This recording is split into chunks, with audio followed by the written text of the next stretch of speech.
Assalamualaikum warahmatullahi wabarakatuh. Perkenalkan, nama saya Nita Yoprian dengan NPM 1804041116 dari Prodi Ekonomi Syariah kelas A semester 7. Di sini saya akan menyampaikan jawaban mengenai soal ujian tengah semester mata kuliah manajemen perusahaan dengan dosen pengampu Ibu Atika Riasari.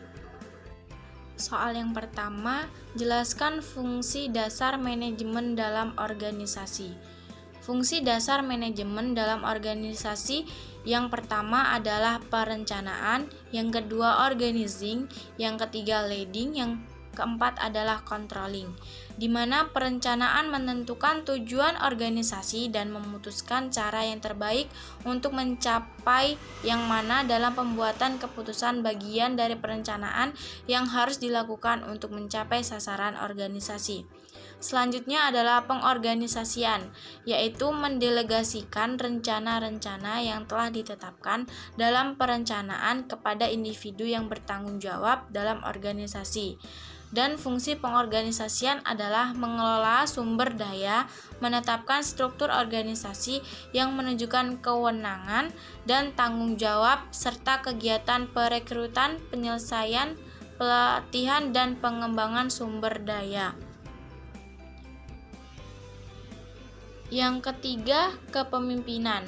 Pengimplementasian program yang telah ditentukan agar bisa dijadikan oleh seluruh pihak dalam organisasi yang berfungsi sebagai mengimplementasikan proses kepemimpinan, pembimbingan, dan pemberian motivasi kepada sumber daya manusia agar dapat bekerja secara efektif dan efisien.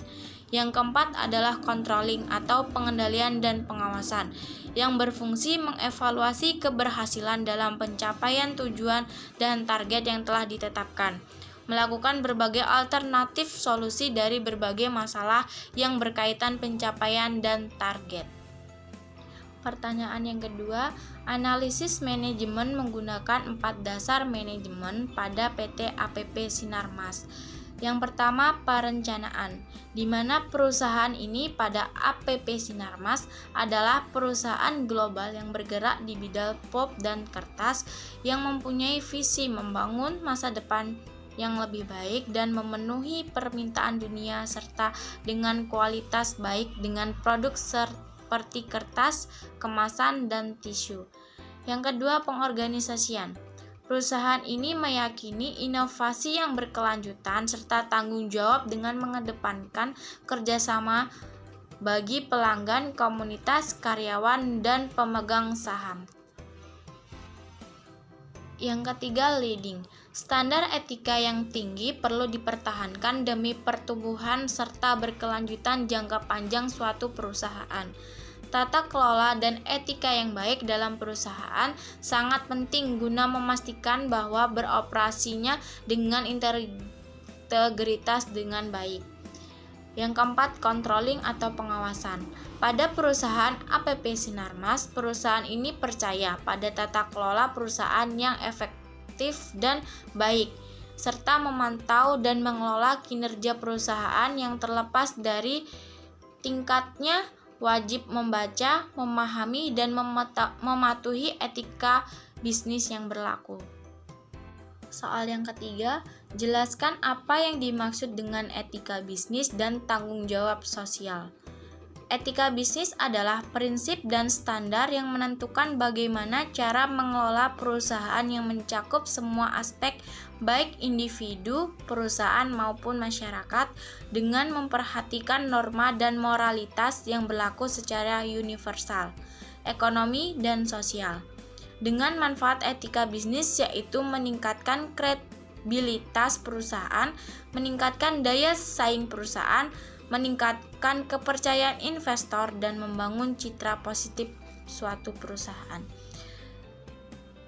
Tanggung jawab sosial atau disebut Corporate Social Responsibility atau CSR adalah suatu mekanisme perusahaan untuk secara sadar mengintegrasikan perhatiannya terhadap lingkungan sosial ke dalam operasi dan interaksi dengan stakeholder yang melampaui tanggung jawab sosial khususnya di bidang hukum. Pertanyaan yang keempat, ada pertanyaan bahwa tanggung jawab sosial atau CSR merugikan bagi perusahaan karena dapat mengurangi profit dan membutuhkan biaya besar. Apakah Anda setuju dengan pendapat tersebut? Jelaskan alasan Anda. Menurut saya tidak setuju. Alasan saya karena CSR juga bisa menghemat biaya perusahaan, seperti menerapkan konsep daur ulang dalam perusahaan sehingga limbah yang dihasilkan akan berkurang dan biaya untuk produksi juga akan lebih berkurang. CSR apabila dilakukan dengan baik dan benar akan menghasilkan keuntungan bagi perusahaan maupun masyarakat.